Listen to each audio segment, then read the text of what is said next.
고린도전서 7장 1절부터 16절. 고린도전서 7장 1절부터 16절 말씀 우리 한 절씩 교독하겠습니다. 제가 먼저 1절 읽겠습니다. 너희가 쓴 문제에 대하여 말하면 남자가 여자를 가까이 아니함이 좋으나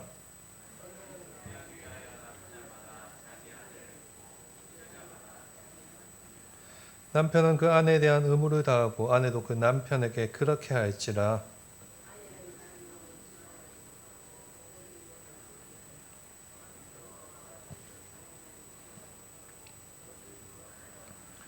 서로 분방하지 말라. 다만 기도할 틈을 얻기 위하여 합의상 얼마 동안은 하되 다시 합하라. 이는 너희가 절제 못함으로 말미암아 사탄이 너희를 시험하지 못하게 하려 함이라.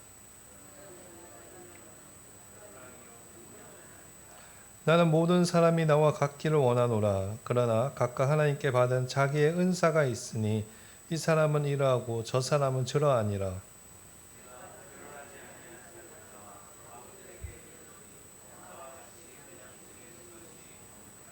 만일 절제할 수 없거든 결혼하라. 정욕이 불같이 타오르는 것보다 결혼하는 것이 나으니라.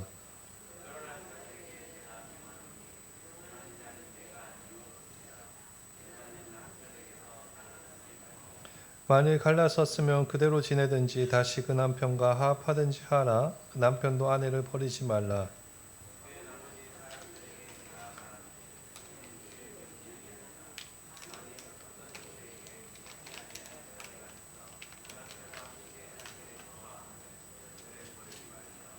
어떤 여자에게 믿지 아니하는 남편이 있어 아내와 함께 살기를 좋아하거든 그 남편을 버리지 말라.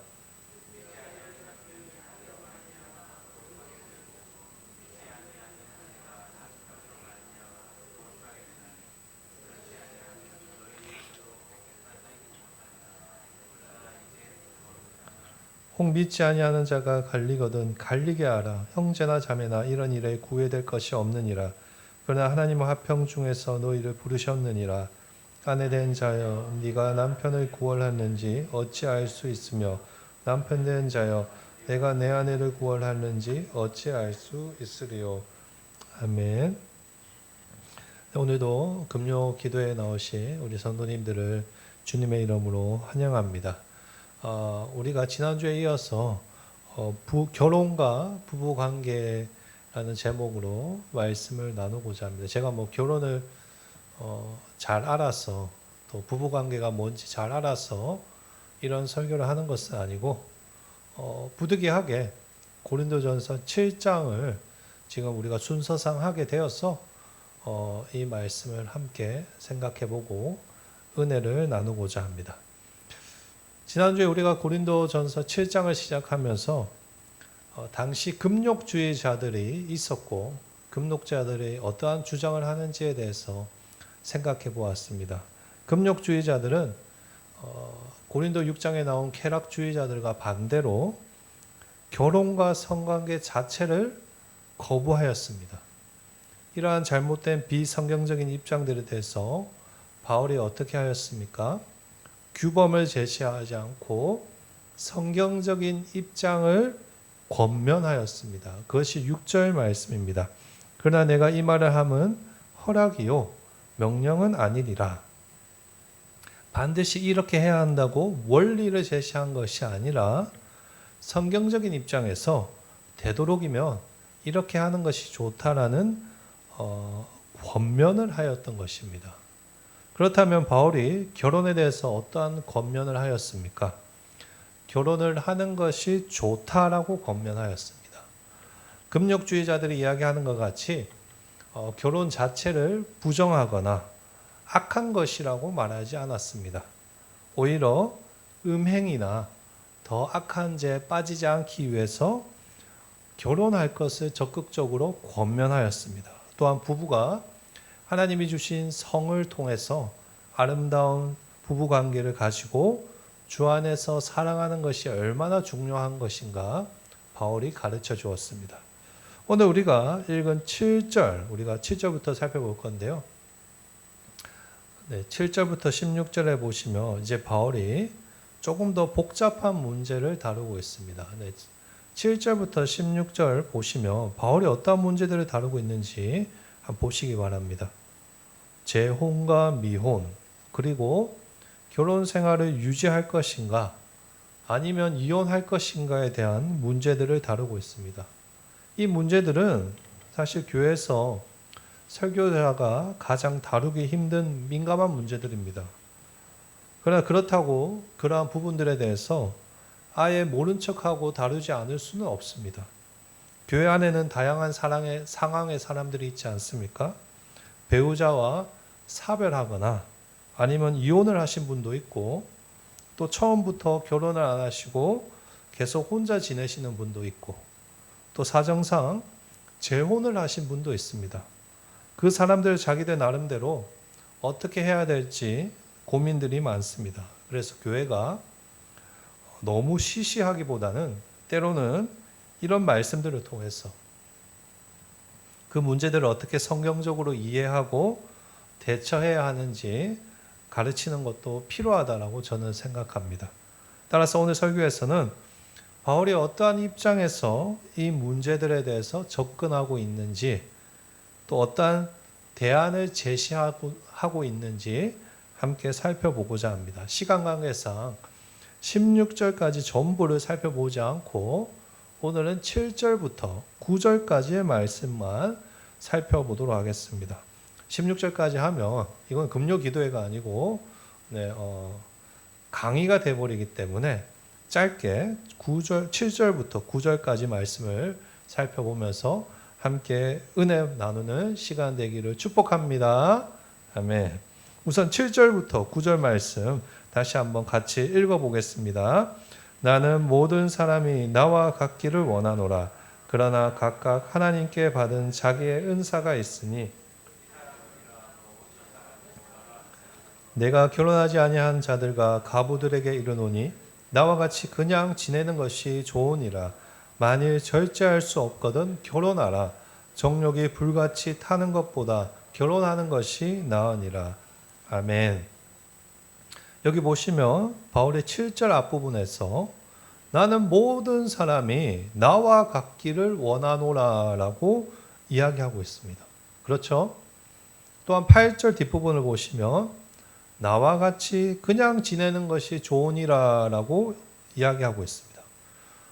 이것을 가지고 어떤 사람들은 아주 극단적으로 바울의 입장을 이렇게 주장하기도 합니다. 자, 봐. 바울은 그리스도인들이 결혼하지 않고 독신으로 지낼 것을 명령하고 있어. 그러니까 독신으로 지내는 것이 제일 좋은 거야. 우리 다 독신으로 지내자. 그러나 여기서 바울이 말하는 것은 모든 성도들이 자기와 같이 결혼하지 말고 독신으로 지내라는 그런 말을 하는 것은 아닙니다. 만약에 그렇게 단순하게 해석해버리면 우리가 지난주에 나온 앞의 내용과 충돌해버리죠. 분명 지난주에 우리가 살펴본 것과 같이 바울은 고린도 교회 성도들에게 되도록이면 결혼할 것을 권면하였습니다. 그런데 7절에 와서 우리가 보는 것과 같이 이제 나는 모든 사람이 나와 같기를 원하노라 라고 이야기를 하고 있는 것입니다. 여러분 이게 도대체 무슨 말일까요? 독신의 은사가 있는 사람들은 자신처럼 하나님 앞에서 복음을 위한 혼자로서의 삶을 살라는 것입니다. 7절 중간 부분부터 한번 보십시오. 바울이 지금 그렇게 살기를 원하는 대상이 누구인가 분명하게 밝히고 있습니다. 그러나 각각 하나님께 받은 자기의 은사가 있으니 이 사람은 이러하고 저 사람은 저라 아니라. 여기 보시면 하나님께 받은 무엇이 있다고 합니까? 은사가 있다라고 합니다. 이 은사는 어떠한 은사인가 하면 독신으로 살면서 다른 것에 구애받지 않고 사역에 집중할 수 있는 사람들을 의미하는 것입니다. 우리가 보는 바와 같이 교회 안에는 결혼과 관련해서 각각 하나님께 받은 은사들이 있습니다. 어떤 사람들은 결혼을 해서 하나님의 일을 더 잘할 수 있는 은사를 가진 사람들이 있습니다. 저 같은 경우가 그렇습니다. 저는 결혼을 해서 더 좋은 것 같습니다. 마음이 안정되고 또 아내가 제가 챙기지 못한 것까지 챙겨주면서 옆에서 많은 힘이 되어서 사역에 도움이 되는 것을 느낍니다. 그러나 그렇지 않은 사람들도 있다는 것입니다. 이 사람들은 혼자가 훨씬 편합니다. 독신으로서 자유롭게 여러 가지 사역을 하면서 더 큰 시너지 효과를 발휘할 수 있는 은사를 가진 사람들입니다. 예전에 고신대학교 다닐 때 어떤 여자 선교사님이 오셔서 학교에서 강의도 하시고 또 학교로부터 선교 사역에 수고했다라고 상장도 받으시는 것을 보았습니다. 알고 보니까 이분이 필리핀에서 사역을 하시는데 남자들보다 훨씬 더 많은 사역을 하십니다. 교회를 30개 가까이 세우시고 또 학교에서도 가르치시고 여러 가지 사역을 혼자서 다 하시는 것입니다. 자기가 그렇게 혼자 사역하는 게 훨씬 편하다고 말씀하십니다. 이런 분이 독신의 은사가 있으신 분이십니다. 바울과 같이 한 곳에 정착하지 않고 여러 곳에 다니면서 자기 마음껏 사역을 할 수 있도록 하나님이 특별한 은사를 주신 것입니다. 그래서 바울이 그런 은사를 가진 사람들에게 7절 앞부분에서 이야기하는 것 같이 자기와 같이 지내는 것이 좋다라고 이야기하는 것입니다. 그것이 확실해지는 게 8절 앞부분입니다. 여러분 8절 앞부분에 보시면 바울이 권면하는 대상이 나오지 않습니까? 내가 결혼하지 아니한 자들과 가부들에게 이른다. 여기서 바울이 말하는 미혼자들이나 가부들은 결혼하지 않아도 크게 문제가 되지 않는 독신의 은사가 있는 사람들을 가리키는 것입니다. 이 사람들은 굳이 결혼을 하고 재혼을 또 하여서 배우자와 자식들을 챙기고 그들을 보호해주고 책임져야 할 필요를 느끼지 못하거나 혼자서도 믿음 생활을 잘 할 수 있는 사람들입니다. 바울은 그런 사람들을 향해서 자기와 같이 하나님이 기뻐하시는 일을 독신으로서 마음껏 하며 살 것을 권면하고 있는 것입니다. 바울이 이런 말을 할 수 있는 것은 자신도 사별의 경험을 해보았기 때문입니다. 어떤 분들은 바울이 처음부터 독신이었다라고 생각하는 사람들도 있습니다. 그러나 그렇지 않습니다. 바울도 여러분 결혼을 했습니다. 성경에 보시면 적어도 바울이 결혼을 했다는 증거가 3가지 이상이 있습니다. 그런데 어떻게 된 것인지 바울이 혼자가 되었습니다.